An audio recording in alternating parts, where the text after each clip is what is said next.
ओम नमो भगवते वासुदेवाय नमः। सो गाइस, आज मैं एकादशी के बारे में कुछ बातें बताना चाहती हूँ जो बहुत ज़रूरी है।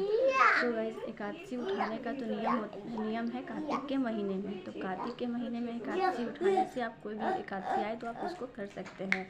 लेकिन हाँ, एकादशी के एक दिन पहले नियम, जैसे कि मान लीजिए एक दिन पहले ही आपको बाल धोना पड़ेगा, क्योंकि एकादशी के दिन बाल नहीं धोना चाहिए। और जिस दिन आप बाल धो लेंगे उस दिन से ही लहसुन प्याज मत खाइएगा। और एकादशी के दिन जितना जल्दी हो सके तो आप लोग पूजा पाठ जल्दी ही सुबह करिएगा, क्योंकि सुबह का पूजा करने से बहुत ही ज़्यादा महत्वपूर्ण होता है। और अब किसी की मजबूरी है, किसी के बच्चे की स्कूल है, किसी का मतलब ड्यूटी है, तो फिर वो तो मजबूरी में थोड़ा लेट से पूजा करेंगे तो कोई बात नहीं है। लेकिन हाँ, जिनसे अगर बने तो उनको जल्दी ही पूजा करना चाहिए सुबह में ही। और एकादशी जैसे अब मान लीजिए कि अब कल गुरुवार है तो आप बाल नहीं धो पाएँ तो कोई बात नहीं, आप एक दिन और पहले जैसे बुधवार मंगलवार को ही बाल धो लीजिएगा। लेकिन जब भी आप बाल धो लीजिएगा उसके बाद से फिर लहसुन प्याज का सेवन मत करिएगा। इसके बाद गाइस, एकादशी के दिन ही पूजा पाठ करके उसके बाद मान लीजिए उस दिन ना, मतलब गुरुवार को मान लीजिए जो गुरुवार करते हैं उस दिन तो आदमी को नहीं कुछ लगाना पड़ता है। लेकिन हाँ, एकादशी का व्रत कर रहे, चाहे कोई भी मतलब फेस्टिवल कुछ भी व्रत कर रहे हैं, तो उस दिन आप जितना हो सके श्रृंगार करके ही करना चाहिए पूजा पाठ। जब भगवान ने आपको दिया है तो आप करिए, ऐसा मौका नहीं छोड़ना चाहिए। तो उस दिन मतलब मान जब पूजा के समय आपका लेट हो रहा तो कोई बात नहीं, पूजा पाठ करके आप बाद में भी आराम से लेकिन करिएगा। जैसे कि श्रृंगार कर लीजिएगा, फिर हाथ में नेल पेंट लगा लीजिएगा और महावर लगा लीजिएगा तो अच्छा होता है। और एकादशी के दिन आप फल फूल खा सकते हैं। लेकिन हाँ, अब जैसे कि मान लीजिए जब हम कोई व्रत कर रहे हैं तब इसका मतलब ये नहीं कि हम दिन भर फल ही फूल खाते रहेंगे, तो फिर आपको क्या फल मिलेगा। क्योंकि अब हम किसी चीज़ में चाहे किसी की मेहनत नहीं करेंगे तो फिर कैसे आपको फल मिलेगा। इसीलिए आपको थोड़ा सा मेहनत करना पड़ेगा ताकि आपको फल प्राप्ति हो सके।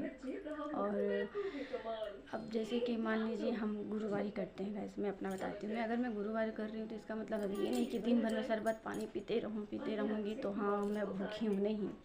थोड़ा सा कष्ट करिए तब भी। जैसे कि मतलब मान लीजिए कि दिन भर में 1-2 बार हो गया तो बहुत बड़ी बात है, लेकिन अब हर समय फल फूल मत खाएं। लेकिन अगर क्योंकि छोटे बच्चे हैं, कुछ उनको छोटे बच्चे को दूध पिलाना है चाहे कुछ भी है, तो भाई उनको अगर नहीं खाए पिएंगे तो कमज़ोरी हो जाएगी, तो उनके लिए भगवान देखते हैं तो उनको कोई दिक्कत नहीं है। लेकिन हाँ, जो सह सकते हैं, जो जितना हो सके आप मतलब उसका पालन करिए कि हाँ अगर मैं ये व्रत कर रही हूँ तो मुझे इसका फल प्राप्ति करने के लिए थोड़ा सा तकलीफ़ उठाना पड़ेगा।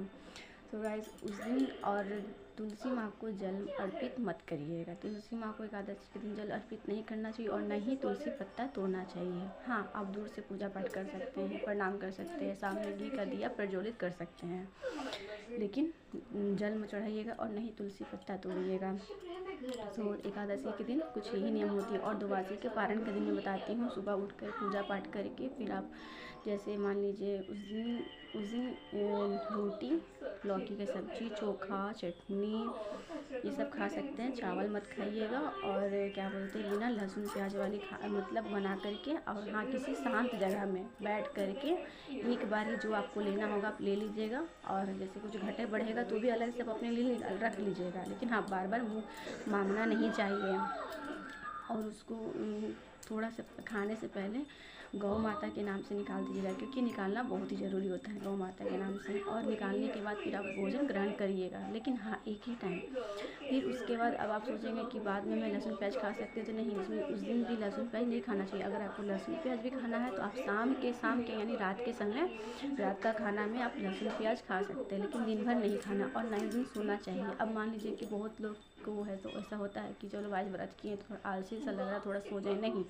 और अगर आपको सोना भी है तो आप सूट पहनते हो या साड़ी पहनते होगे तो उसमें दुपट्टे में ये तुलसी पत्ता बांध करके आप सोइएगा, जिससे कि आप जो भी व्रत किए हैं उससे आपका फल प्राप्त हो और बेकार ना जाए, इसी की वजह से।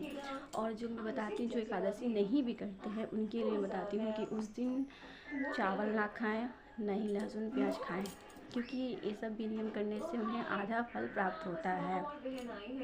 और एकादशी के दिन जैसे कि बहुत लोग एकादशी का व्रत भी करते हैं और गुस्सा रहते हैं, हमेशा चुगली, किसी को डांटना वाटना, बच्चे को पीटना, ये सब नहीं करना चाहिए। क्योंकि अगर आप किसी के लिए भगवान के नाम से कर रहे हो तो भगवान में बिजी रहो। कौन क्या कर रहा है नहीं कर रहा उसे प्यार से समझा सकते हैं, लेकिन आप उन्हें डांटना मत, ना ही आप उन्हें हाथ, छोटे बच्चे पे हाथ भी नहीं चलाइएगा। सो गाइस, एकादशी से लेकर द्वादशी तक के नियम जो मुझे पता है मैंने आपको बताया, और आप अगर ये सब नियम करोगे तो आपको फल प्राप्ति देखना ज़रूर मिलेगी। और मेरी वीडियो अगर पसंद आई होगी तो प्लीज़ चैनल को like and subscribe, bell icon button दबा दीजिएगा। सो गाइस, धन्यवाद, बाय बाय।